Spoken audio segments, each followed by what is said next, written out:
Hello everyone, Komal Sharma this side, and here I welcome you all at your own Gargi classes, a place where you can easily get all the informations relevant to your competitive exams. So आज हम उन सारे words और vocabularies को discuss करेंगे जो कि extracted है from your editorial discussion of Indian express newspaper from today only on 20th of May 2021 से. So let's begin with the first word. Your first word here is complacency. Complacency जो कि एक noun होता है. Complacency का मतलब क्या होता है? अ फीलिंग ऑफ काम satisfaction with your own abilities or situation that prevents you from trying harder. होता क्या है बेसिकली कि जब हमारे अंदर ये फीलिंग अक्यूमुलेट हो जाती है, जब ये सेंसेस अक्यूमुलेट हो जाते हैं, जब हम सेटिस्फाइड हो जाते हैं किसी चीज़ को लेके, ठीक है, और हम कोशिश नहीं करते ज़्यादा मेहनत करने की, ठीक है, जब हमें ये शांति मिल जाती है, सेटिस्फेक्शन मिल जाता है, while we are self satisfied with our own task कि ठीक है हमने हमारा काम कर दिया, इतना हो गया, इतने में सब सही हो गया, ठीक है, while we are satisfied, while we are self satisfied with our task, और हम मेहनत करना छोड़ देते हैं. So they we use the word complacency.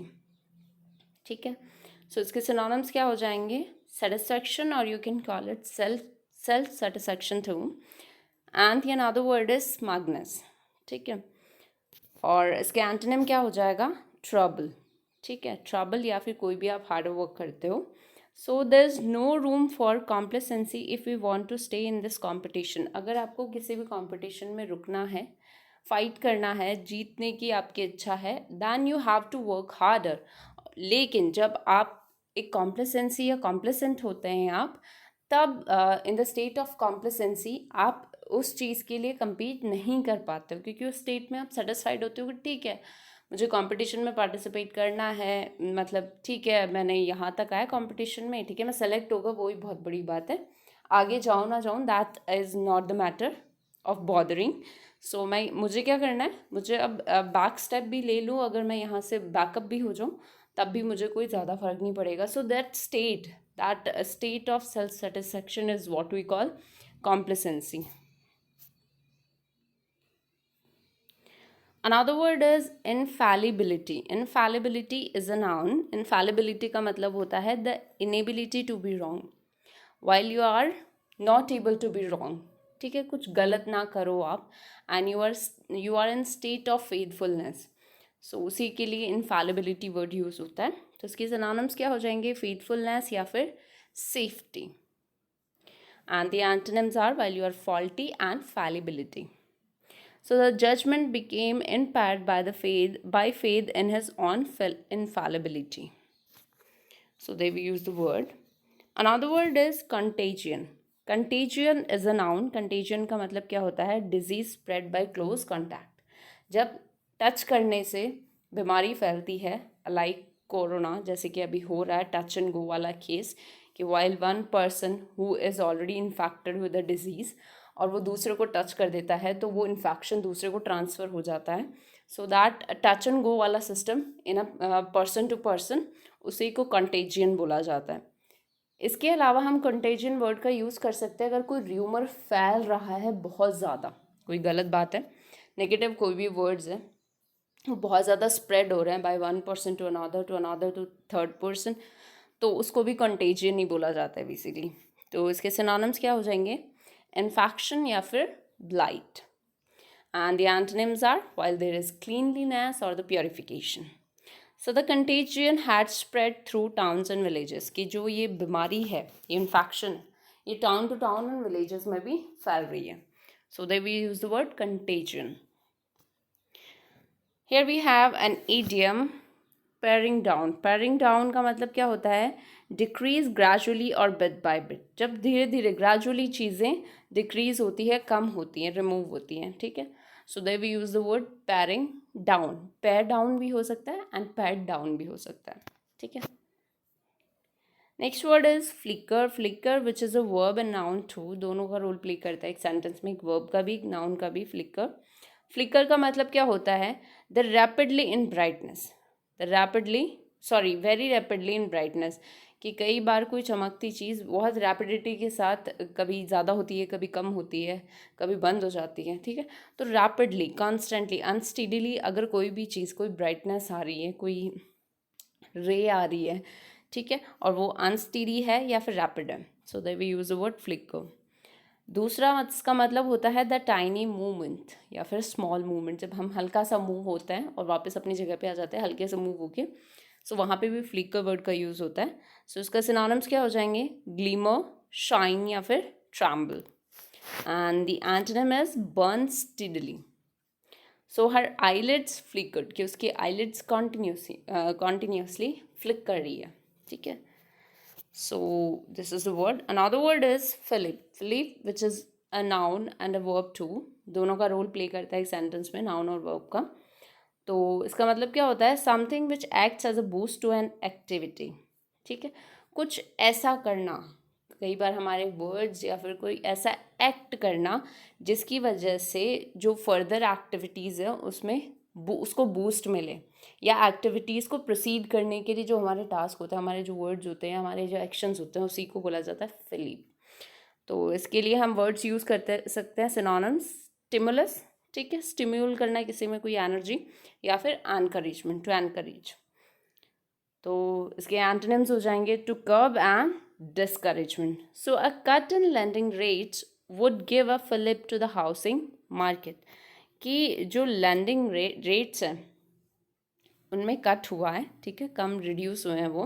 This give a fillip, this give a stimulus और the encouragement to the housing market, के housing market के हम कह सकते हैं वो एनकरेज होगी।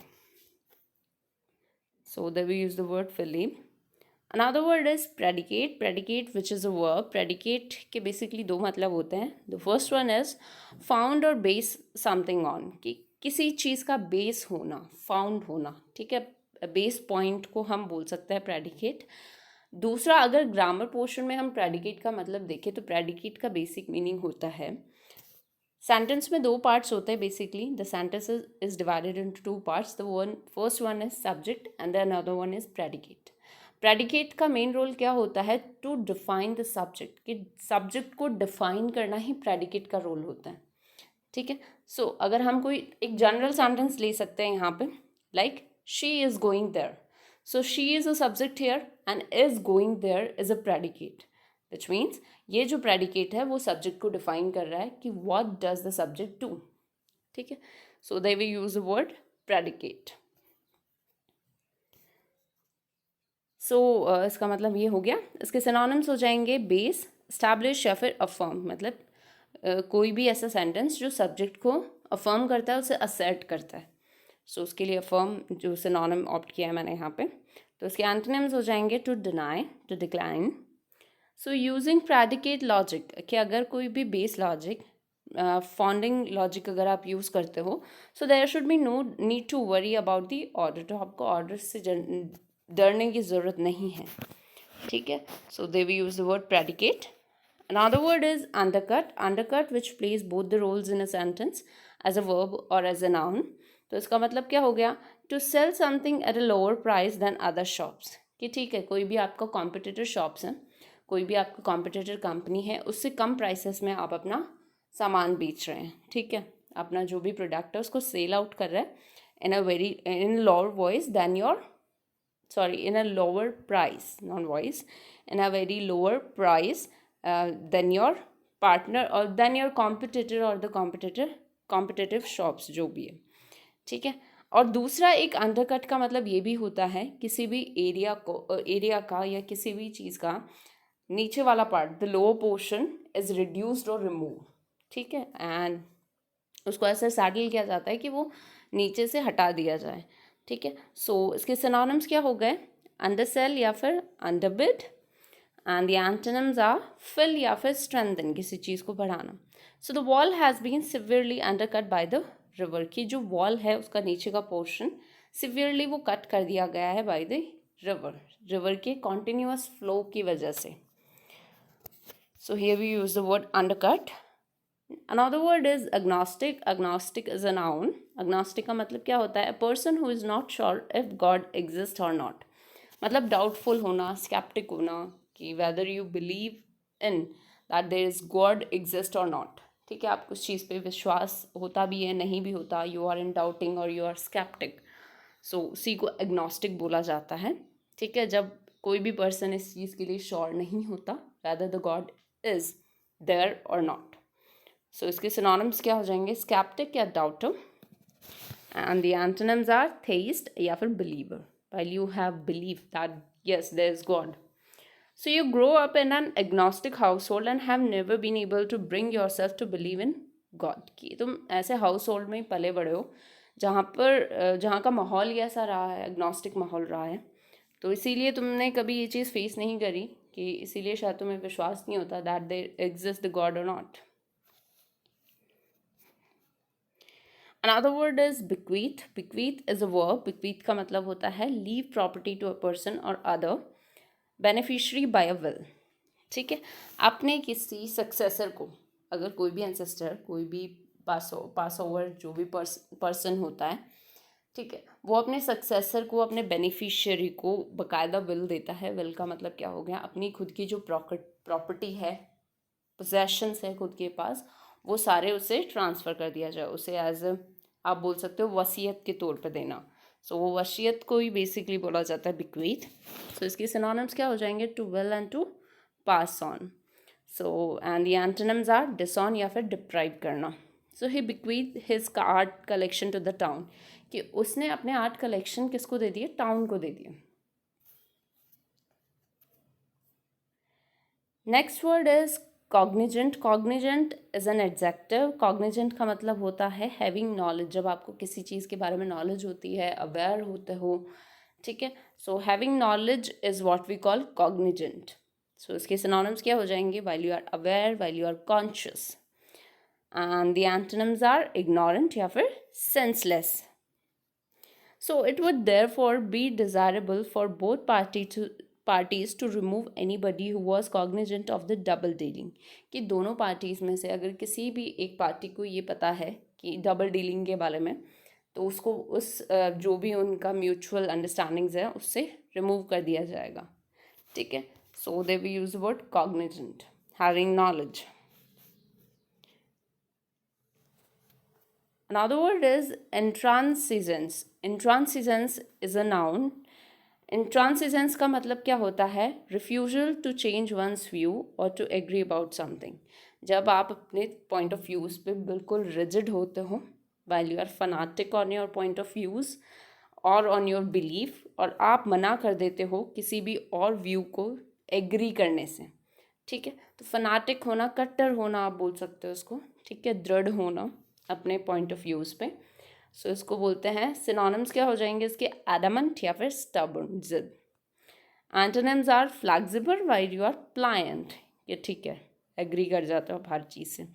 सो he often appear angry and frustrated by the intransigence of both sides. ठीक है,